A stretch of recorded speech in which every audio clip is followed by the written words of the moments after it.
లలిత అమ్మవారు ఎలా అవతరించారో మీకు తెలుసా? ఒకప్పుడు బందాసురుడనే రాక్షసుడు అనేక సంవత్సరాల తపస్సు చేసి బ్రహ్మను ప్రసన్నం చేసుకుంటాడు.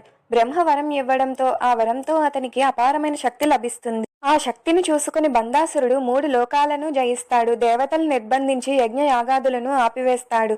దేవతలందరూ చేసేది లేక పరమేశ్వరుని ప్రార్థిస్తారు. ఆ సమయంలో మేరు మహాగిరిపై మహావృక్ష మధ్యలో ఒక ప్రకాశమైన సింహాసనం ప్రత్యక్షమవుతుంది.